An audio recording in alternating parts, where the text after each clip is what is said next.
আসসালামু আলাইকুম বন্ধুরা, সোহা কুকিং চ্যানেলে সকলকে স্বাগত জানিয়ে আবার একটা নতুন রেসিপি নিয়ে হাজির হলাম। আজকে তৈরি করব পাকা পেঁপের মিল্কশেক। দেখতে যেমনই লোভনীয় হয় না, খেতেও অসম্ভব সুন্দর আর খুবই স্বাস্থ্যকর খাবার। পাকা পেঁপে থাকলেই আমি এইভাবে বানিয়ে ফেলি বাচ্চাদের জন্য। আর এই স্বাস্থ্যকর রেসিপিটা তৈরি করার জন্য আমার সম্পূর্ণ রেসিপিটা দেখার অনুরোধ রইল। তাহলে চলুন ভিডিওটা না টেনে সম্পূর্ণ দেখতে থাকুন। আর আমার ভিডিও ভালো লাগলে অবশ্যই কমেন্টের মাধ্যমে জানাতে ভুলবেন না। আজকে আমি বানাবো পাকা পেঁপের মিল্কশেক। প্রথমে আমি পেঁপেটাকে ভালো করে ধুয়ে নিয়েছি। এবারে পেঁপেটাকে আমি কেটে নেব।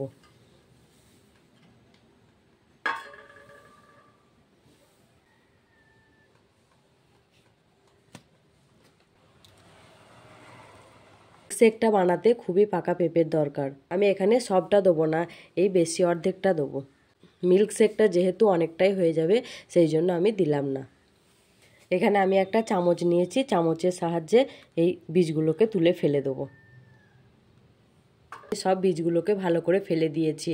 আর এই পেঁপেটা আমার গাছেরই পেঁপে, তাই ভাবলাম আজকে আমার বন্ধুদের সঙ্গে মিল্কশেক রেসিপিটা শেয়ার করা যাক।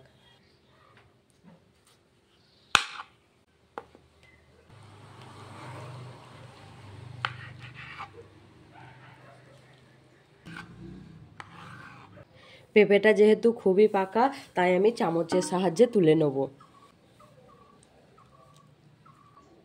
এইভাবে তুলে নেবেন। মিল্কশেকটা করতে না খুবই পাকা পেঁপে হলে খেতেও ভালো লাগে। আর একবারে আমার গাছেরই পাকা পেঁপে, তাই ভাবলাম এই মিল্কশেক রেসিপিটাও আপনাদের সঙ্গে শেয়ার করা যাক। সব পেঁপেগুলোকে আমি তুলে নিয়েছি। তাহলে চলুন এবারে রেসিপিটা আমি শুরু করে দিই। গ্যাসে একটা প্যান চাপিয়ে দিয়েছি। এখানে দিয়ে দেবো 2 কাপ পরিমাণে দুধ। মিল্কশেকে দেওয়ার জন্য 6টা আমি কাজু বাদাম দিয়ে দেবো কিছু চীনা বাদাম। আর এখানে 20টা মতো কিশমিশ দিয়ে দেবো। 2 চামচ চিনি। আপনারা এখানে চিনিটা স্বাদ অনুযায়ী দিতে পারেন। আমি চিনি অ্যাড করলাম, আপনারা চাইলে মধু দিয়েও করতে পারেন।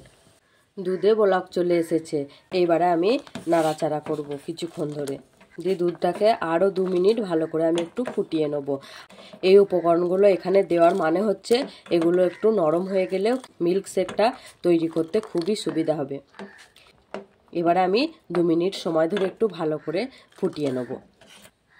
আপনারা চাইলে বাচ্চাদেরকে এইভাবে মিল্কশেক তৈরি করে খাওয়াতে পারেন। পেঁপের মিল্কশেকটা কিন্তু খেতে অনেক মজার হয়। খুবই স্বাস্থ্যকর খাবার। খুব গরম অনুভব করছেন, শরীরের ক্লান্তি দূর করতে এই পাকা পেঁপের মিল্কশেকটা খাদ্য তালিকায় রাখতে পারেন।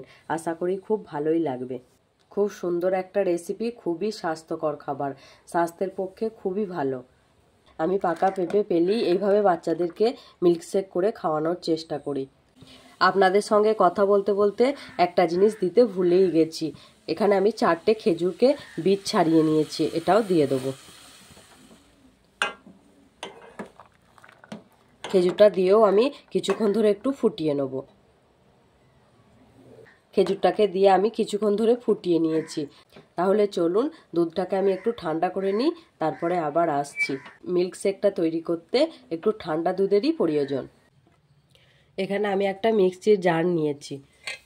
দুধটাও ঠান্ডা হয়ে গিয়েছে, এবারে দুধটাও দিয়ে দেবো। আর দিয়ে দেবো পেঁপেগুলো।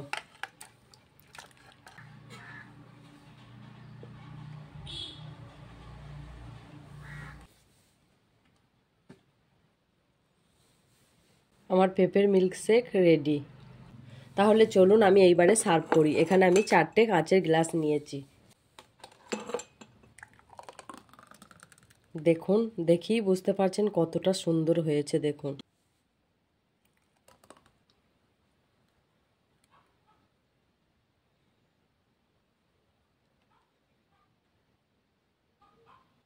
দেখুন আপনারা দেখেই বুঝতে পারছেন কতটা সুন্দর হয়েছে। এই মিল্কশেকটা আপনারা যদি খুব বেশি ঠান্ডা খেতে চান, ব্লেন্ড করার সময় আইস কিউব ব্যবহার করতে পারেন। আর নইলে এমনি ফ্রিজে রেখেও আপনারা খেতে পারবেন। আমি এখানে কিছু চেরি কুচিয়ে নিয়েছি। আপনারা চাইলে ড্রাই ফ্রুটসও ব্যবহার করতে পারেন। সব ফলের মধ্যে আমার চেরিটাই খুব প্রিয়, তাই আমি চেরিটাই নিয়ে নিলাম। চেরি খেতে আমার খুবই ভালো লাগে। তাই আমি চেরিটাই কুচি করে নিয়ে নিলাম। আপনারা চাইলে এখানে আমন্ড কুচি, পেস্তা কুচি দিতে পারেন, খুবই ভালো লাগবে খেতে। আপনারা যদি মিল্কশেকটা একটু পাতলা খেতে চান তাহলে একটু দুধের পরিমাণটা বাড়িয়ে নেবেন, পেঁপেটা একটু কম দেবেন। যে যে রকম খেতে পছন্দ করেন সে সেই রকমভাবেই খাবেন। একটা কথাই আপনাদেরকে বলতে চাই, মিষ্টিটা আপনারা স্বাদ অনুযায়ী দেবেন। আমার পেঁপের মিল্কশেক রেডি। আশা করি আমার এই আজকের রেসিপিটা আপনাদের ভালো লেগেছে। ভালো লাগলে আমার চ্যানেলটা সাবস্ক্রাইব করবেন আর বেল বাটনটা অন করে রাখবেন পরবর্তী ভিডিও নোটিফিকেশন সবার আগে পাওয়ার জন্য। ততক্ষণ আমার ভিডিওটা দেখে আমার সাথেই থাকবেন। আসছি আবার পরবর্তী একটা ভিডিওর সঙ্গে।